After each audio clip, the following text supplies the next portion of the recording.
Indonesia emang punya ulama, tempatnya para ulama di Nusantara. Jadi banyak yang dari desa yang sepak terjangnya itu nggak kalah lah sama yang nasional, biasanya gaulnya dari Maimun, terus harus nyari istri yang kayak seperti ini itu biasanya cepet. Terus gaulnya Nyai Hana, kalau ayo jadi istri di sini itu biasanya cepet yang kayak expert itu mas. Tema-tema rumah tangga ya. Tema rumah tangga itu gitu. Jadi ya mungkin karena apa ya, media gitu kan, dalam artian media di ini atau di sana itu banyak anak muda. Jadi ya untuk bisa merangkul anak muda, kita menggunakan tema yang tidak mereka rasakan. Ibaratnya seperti itu, biar terkenal. Kalau bahasanya bisa terkenal sampai hati gitu. Assalamualaikum warahmatullahi wabarakatuh. Selamat siang semuanya. Alhamdulillah siang hari ini kita berkesempatan bisa ngobrol dengan salah satu orang penting ya menurut saya di Jogja. Dia ini aktif sekali ya dalam mewacanakan atau mempublikasikan karya-karya bahkan biografi ulama yang ada di Nusantara. Langsung saja ya, yang nggak penasaran saya ngobrol sama siapa, langsung saya perkenalkan dengan sahabat yang ada di samping kanan saya. Selamat siang Mas Amul. Selamat siang Mas Ali. Sehat Mas Amul? Sehat. Alhamdulillah. Mas Amul udah berapa lama di Jogja Mas Amul? Berapa lama ya, sejak 2016 sampai 2023 kurang lebih ya 6 atau 5. Terus ceritanya gimana itu Mas kok punya minat ke topik ini ya, kajian yang menurut saya yang jarang di seriusi ya, pemuda atau kelompok-kelompok lain ya. Kenapa Mas Amul fokus di tema ini, biografi ulama Nusantara? Sebenarnya apa ya, kalau di kajian geografi sendiri itu saya baru masuk itu tahun 2019 mas. 2019 saya baru masuk sampai sekarang 19, 20, 21, sekitar jelas apa namanya ya 5 atau 4 tahun itu, dari 2019 hingga rame-ramenya COVID gitu. Kalau masuk di geografi ya, kalau dunia kepenulisan mungkin sejak awal saya di Jogja karena di pesantren Baitul Hikmah.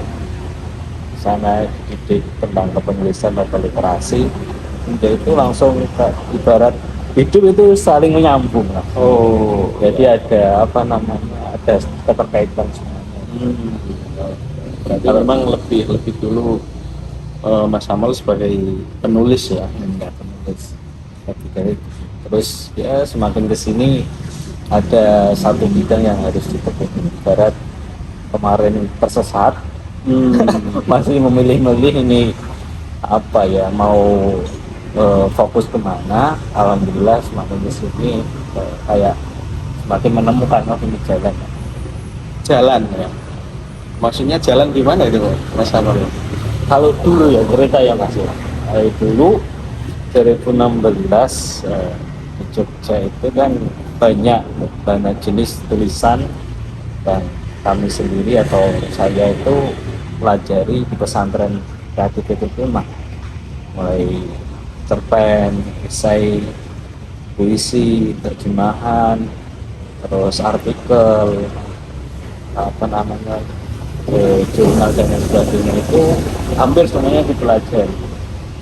Tapi mungkin karena jiwa muda itu terlalu apa namanya, jiwa mencoba-cobanya itu terlalu besar sehingga kita tidak tahu di mana letak kita memiliki nilai di salah satu genre. Kan nggak mungkin harus dikuasai semua gitu.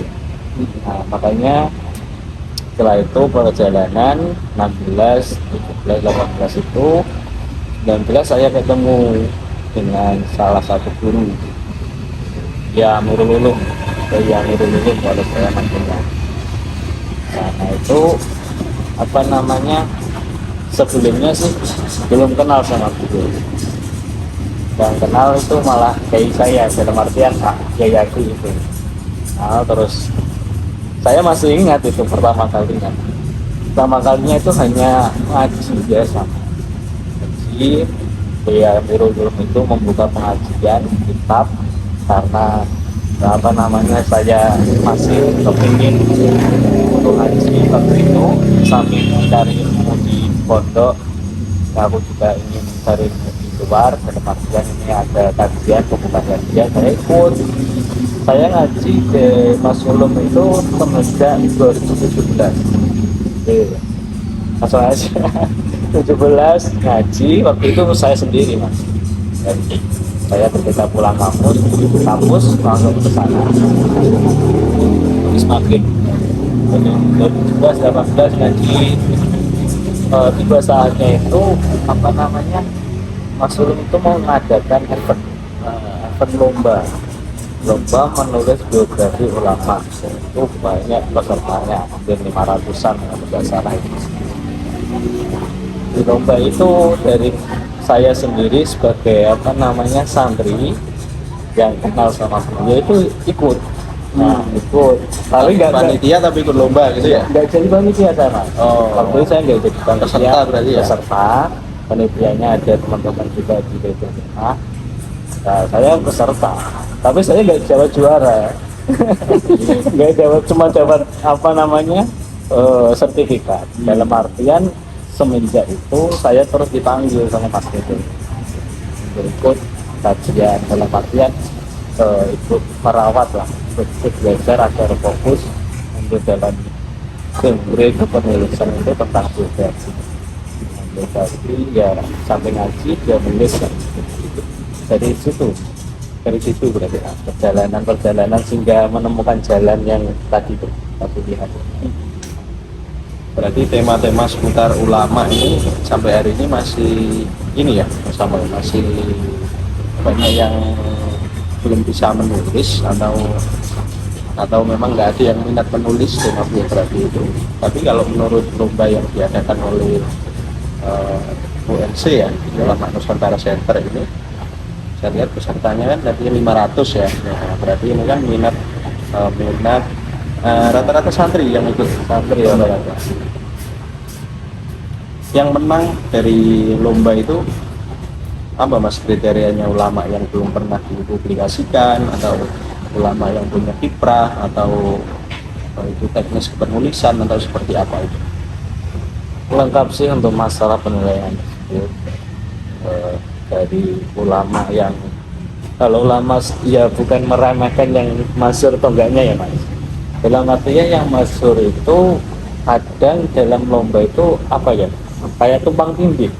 Jadi banyak gitu loh, misalnya contoh Mbah Hasim itu banyak yang nulis Mbah Hasim waktu itu, lebih dari 3 lah yang peserta itu Mbah Hasim. Jadi antara 3 ini juga apa namanya kami mencari atau kami dari Mas Ulum ceritanya sendiri itu memilih untuk yang biasanya apa namanya tidak jarang dipublis lah.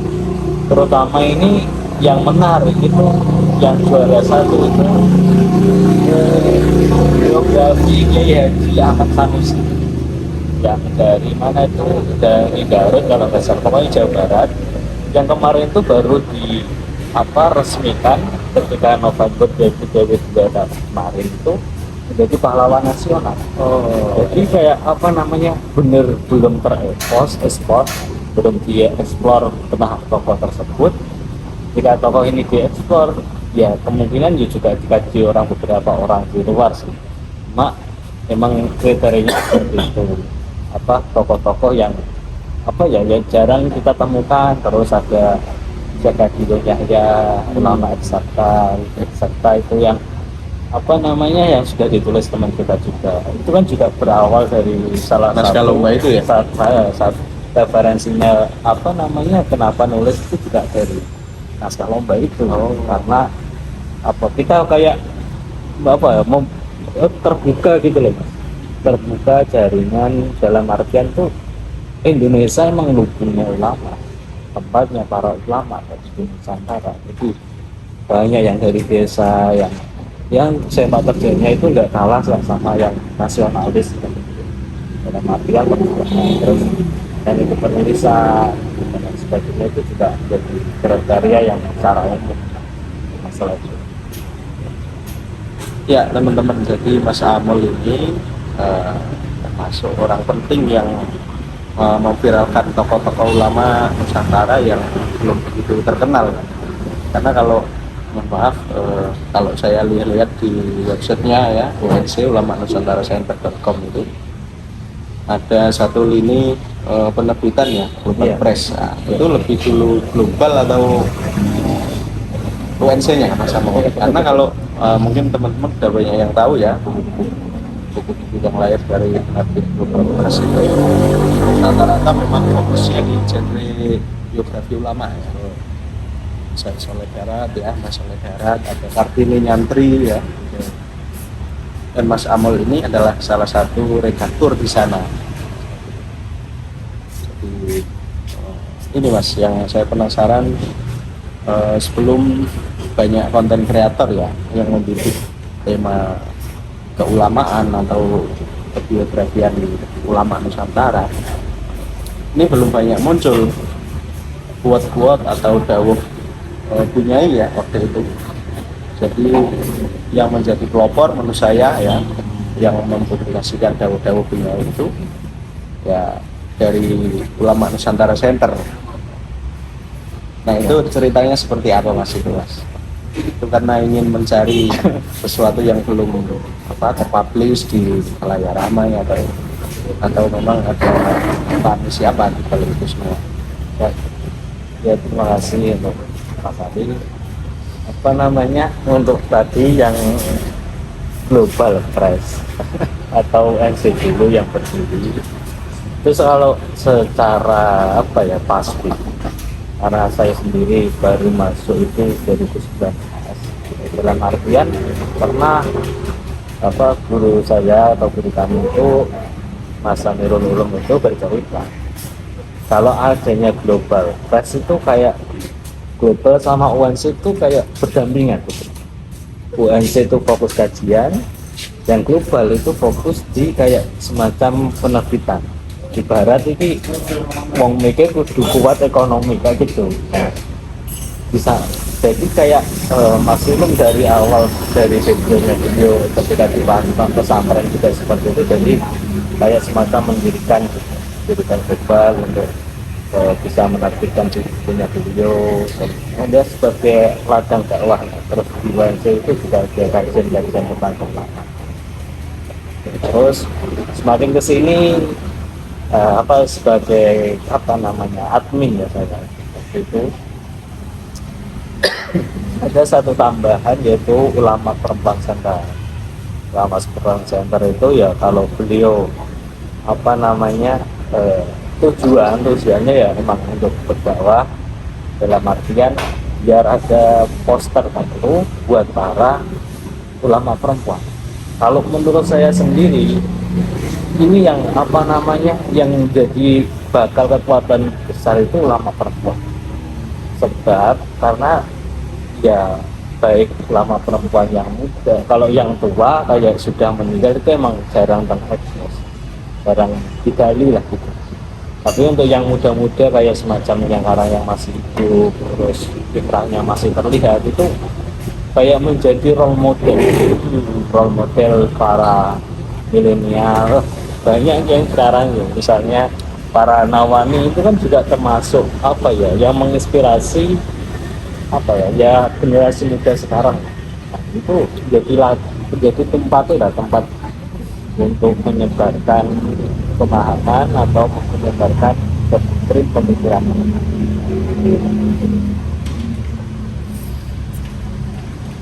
Oh berarti justru ulama perempuan ini malah yang cepat naik ya, atau trafficnya yang bisa kita katakan jangkauannya luas ya, dari sudah luas atau ceruknya dalam itu malah ulama perempuan yang muda-muda ya malah ya. Menjadi penarik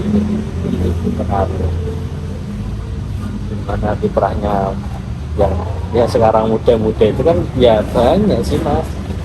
Kayak misalnya sekarang soalnya yang muda itu nggak menutup diri, mereka itu juga membagikan apa yang dipikirkan dalam artian gagasannya itu secara apa ya, secara publik lah, nggak tertutup.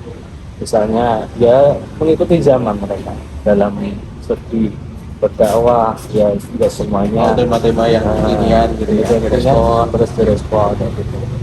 ya. Mungkin terakhir Mas Amol, ini yang bikin kita penasaran. Mas Amol sebagai redaktur ya tentunya punya pengalaman lah, kira-kira tema apa yang akan viral, karena banyak sekali ya konten-konten UNC atau UPC ya itu yang viral yang dibagikan oleh banyak ini ya, masyarakat di sosmed ya. Nah Mas Amol sebagai redaktur ya, kira-kira tandanya kalau quote ya, atau biografi atau gagasan seorang tokoh ulama, baik laki-laki atau perempuan, yang kira-kira ini kayaknya bakalan viral, ada nggak itu tanda-tandanya, atau topik apa itu yang sering melesat gitu? Topik yang sering melesat dalam artian apa namanya, selalu trafficnya bagus, terus viewernya yang baca itu banyak kalau di website itu, yang biasanya berbau tentang apa ya, kayak semacam jodoh, jodoh, terus kalau semacam apa namanya, kayak berumah tangga itu Berumah harus tangga. gimana, atau mungkin seseorang anak muda yang sudah ingin menikah. Nah, gitu. Jadi kayak ada tips-tipsnya, misalnya gaulnya dari Maimun, terus harus nyari istri yang kayak seperti ini, itu biasanya cepat. Terus gaulnya Nyai Hana, kalau ayo jadi istri hari sini itu biasanya cepet yang kayak expert itu mas. Tema-tema rumah tangga ya, Tema-tema rumah tangga itu gitu. Jadi ya mungkin karena apa ya, media gitu kan, dalam artian media di ini atau di sana itu banyak anak muda, jadi ya untuk bisa merangkul anak muda kita menggunakan tema yang tidak mereka rasakan. Nah, ibaratnya seperti itu biar terkena, kalau bahasanya bisa terkenal sampai hati gitu. Kalau tema ini bisa berarti kalau mewakili kalau, perasaan. kalau tema-tema serius ini ya kecil ya impressionnya. Banyak kecil, bukan ke kayak misalnya ya mas, aku cerita dulu pernah membuat kayak semacam kajian, dalam artian konten tapi berbau kajian. Kalau misalnya sejarah masuknya Islam, sejarah kayak gini itu kayak sepi, jadi kayak apa ya, ya mungkin media itu tempat bersenang-senangnya mereka, senangnya teman-teman yang bermedia, jadi ya buat hiburan, terus ya syukur-syukur ada quotes yang bagus, terus ya, dan seperti itu.